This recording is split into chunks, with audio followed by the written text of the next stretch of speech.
तो दोस्तों आपका स्वागत है आज की लाइफ चेंजिंग वीडियो सीरीज में। चलिए शुरू करते हैं आज की कहानी। एक बार की बात है, एक गुरु और शिष्य जंगल के रास्ते से कहीं जा रहे थे।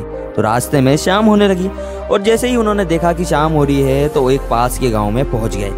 और जैसे ही वो पास के गांव में पहुंचे तब तक उन्हें प्यास लगने लगी। और जैसे ही उन्हें प्यास लगी तो उन्होंने सामने देखा कि एक झोपड़ी थी। तब वे झोपड़ी की तरफ गए और उन्होंने आवाज लगाई। तभी एक आदमी और उसकी पत्नी और उनके साथ उनके 3 बच्चे भी बाहर आए, जो कि फटे पुराने कपड़े पहने हुए थे। गुरु यह सब दृश्य देख रहे थे कि इतना बड़ा खेत है और उन्होंने कोई फसल नहीं लगाई हुई है। तो गुरु ने सबसे पहले तो पानी के लिए आग्रह किया कि क्या हमें पानी मिल सकता है। तो उन्होंने गुरु और शिष्य को पानी पिलाया। अचानक गुरु ने कहा कि अगर आप इसमें खेती नहीं करते हैं तो फिर आप आपका जीवन यापन किस तरीके से चलाते हैं। तो उस आदमी ने कहा कि हमारे पास एक भैंस है और हम इस भैंस का दूध बेच करके पैसे कमाते हैं और इसी से हम अपना आजीविका चलाते हैं। गुरु ने उनकी इस बात को ध्यानपूर्वक सुना और उनके बीच में कुछ देर बातचीत हुई, लेकिन अंधेरा हो चुका था। तो उन्होंने यह निर्णय लिया कि आज की रात हम यहीं रुकेंगे। तो लगभग मध्य रात्रि के करीब गुरु ने शिष्य से कहा कि हमें इस भैंस को ले जाना होगा और इस भैंस को ले जाकर के कहीं जंगल में छोड़ना होगा। तो शिष्य ने सोचा कि इस तरीके का गलत काम भला मैं कैसे कर सकता हूँ। अगर मैं इस भैंस को लेकर के जाऊंगा तो यह आदमी बाद में अपना जीवन यापन कैसे करेगा। लेकिन गुरु का आदेश था, सो उसे करना पड़ा।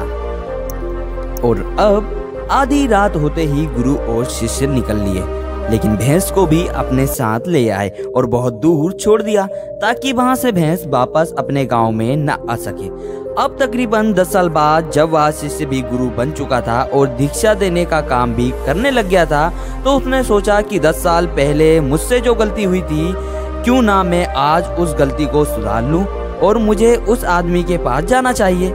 वह उस आदमी के पास जाता है, लेकिन वहां पहुंचकर वह देखता है कि खेत में फसलें लहरा रही हैं और बगीचे भी लगे हुए हैं। वह सोचता है कि शायद हो सकता है कि वह आदमी अपना घर बार बेचकर, अपनी जमीन बेचकर शहर में कहीं चला गया हो। लेकिन तब ही अचानक वह आदमी आया और उस गुरु को नमन करता है कि मैंने आपको पहचान लिया।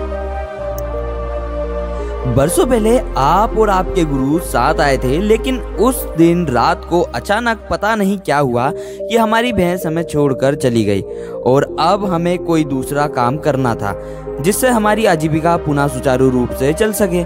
लेकिन हमारे पास कोई विकल्प नहीं था, तो मैं जंगल से लकड़ियां काट के लाता था और उसी से जीवन यापन करता था।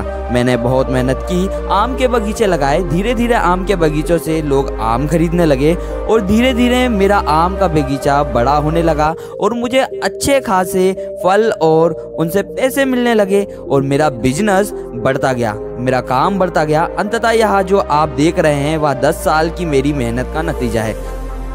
तो दोस्तों, कहानी से हमें यह शिक्षा मिलती है कि आपके जीवन में भी क्या कोई ऐसी भैंस है जिसको आप छोड़ना नहीं चाहते हो और सिर्फ उसी से आप कमाई करना चाहते हो, जैसे कि वह आदमी अपनी भैंस को नहीं छोड़ना चाहता था।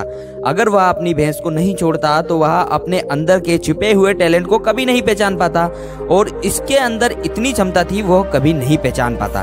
तो दोस्तों, आपको आज की वीडियो कैसी लगी है कमेंट करके जरूर बताइएगा और आप ऐसी ही स्टोरीज आगे देखना चाहते हैं और सुनना चाहते हैं तो वो भी कमेंट करके बताना ना भूलें। और आगे मिलते हैं ऐसी ही इंटरेस्टिंग